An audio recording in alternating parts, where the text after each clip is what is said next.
அஸ்ஸலாமு அலைக்கும் வரஹ்மத்துல்லாஹி வபரகாத்துஹு. சுவர்ணலோக பேரரசி ஃபாத்திமா ரலியல்லாஹு அன்ஹா அவர்களின் வாழ்வில் நடந்த படிப்பினை சம்பவம். உயிருக்கு உயிரான உண்மை தந்தையின் மாபெரும் இழப்பால் சுவர்ணலோக பேரரசி ஃபாத்திமா அலி அவர்கள் வாடி வதங்கி இழைத்து போயிருந்தார்கள். ஒரு சமயம் பிள்ளைகளான ஹசன் அலி ஹுசைன் அலி இருவரும் ஓடி விளையாடி கொண்டிருந்தார்கள். அன்பான பாட்டனார் அவர்களை இழந்த இந்த மான்குட்டிகள் எல்லாவற்றையும் மறந்து துள்ளி விளையாடுகின்றன. ஃபாத்திமா அலி அவர்கள் பிள்ளைகளின் விளையாட்டை பார்த்து கொண்டிருந்தார்கள். சிறிது நேரத்தில் இருவரும் விளையாடி களைத்து போய் அம்மாவின் அருகில் வந்தார்கள். அம்மா, அப்பா, எங்களுக்கு கதை சொல்லுங்க என்று பிள்ளைகள் இருவரும் வேண்டினார்கள். பிள்ளைகளின் ஆசையை அறிந்த ஃபாத்திமா அலி அவர்கள் பழைய நினைவுகளில் மூழ்கினார்கள். பிறகு பிள்ளைகளை அருகில் அழைத்து அமர வைத்து, எனது அருமை பிள்ளைகளே, உங்களுக்கு ஒரு உண்மை கதையை சொல்கிறேன் என்று கூறி கண்மணி நபி ஸல்லல்லாஹு அலைஹி வஸல்லம் அவர்கள் பிறப்பு முதல் இறப்பு வரை உள்ள ஒவ்வொரு நிகழ்ச்சிகளாக எடுத்து கூறினார்கள்.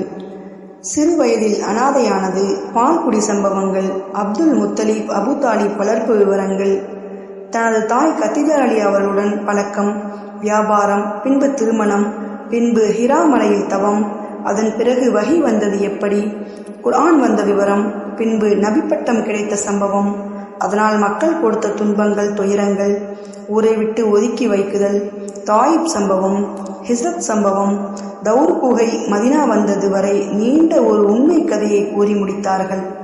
பிள்ளைகள் இருவரும் மிக மிக ஆவலோடு தாய் சொன்ன கதையை கேட்டு ரசித்தார்கள்.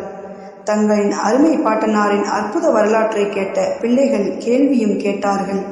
அதற்கு ஃபாத்திமா அலி அவர்கள் பதிலும் கூறி பிள்ளைகளை உற்சாகப்படுத்தினார்கள்.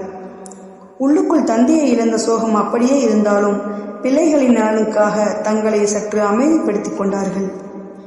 இச்சம்பவத்தின் மூலம் நாம் அறிந்து கொள்ள வேண்டிய படிப்பினை, பிள்ளைகளுக்கு கதை சொல்லும் பழக்கம் என்று நம் பகுதியில் இருப்பது போல் அக்காலத்திலும் இருந்தது. நபி ஸல்லல்லாஹு அலைஹி வஸல்லம் அவர்கள் காலத்தில் இரவு கதைகள் பிரபல்யமாக இருந்தது.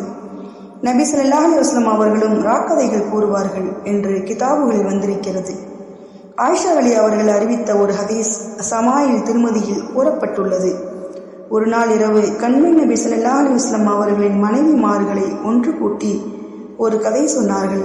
அப்பொழுது நபி ஸல்லல்லாஹு அலைஹி வஸல்லம் அவர்களின் மனைவிமார்களில் ஒருவர் இடையில் குறுக்கிட்டு, நபியே, இக்கதை இனிமையான குராவா என்பவருடைய கதைக்கு ஒத்து இருக்கின்றதே என்று சொன்னார்கள்.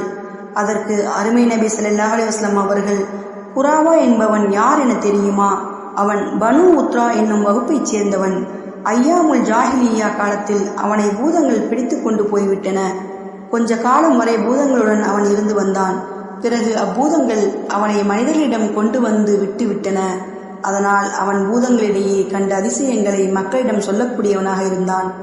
அன்றிலிருந்து மக்கள் ஏதாவது அதிசய பேச்சை கேள்விப்பட்டால், இது குராவாவின் கதையல்லவா இருக்கிறது என்று கூறுவார்கள் என்று நபி ஸல்லல்லாஹு அலைஹி வஸல்லம் அவர்கள் விளக்கமளித்தார்கள்.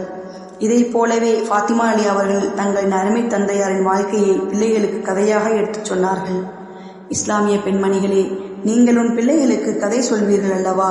கண்ட கண்ட குப்பைகளை, பொய்யான கதைகளை பிள்ளைகளிடம் கூறாமல் நமது முன்னோர்களான நபிமார்கள், சஹாபாக்கள், கண்மணி நபி ஸல்லல்லாஹு அலைஹி வஸல்லம் அவர்கள், ஃபாத்திமா அலி வரலாறு போன்றவற்றை கூறி அவர்களை சாலிகான பிள்ளைகளாக உருவாக்குங்கள்.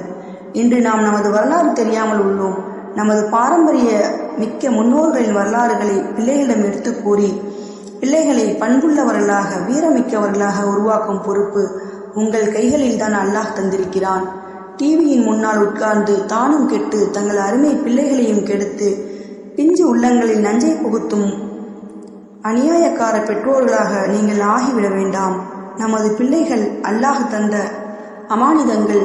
அவர்களை ஷரியத் வழியில் முன்னோர்களின் வரலாறுகள், கதைகள் மூலம் அவர்களை தர்பியத் செய்யுங்கள்.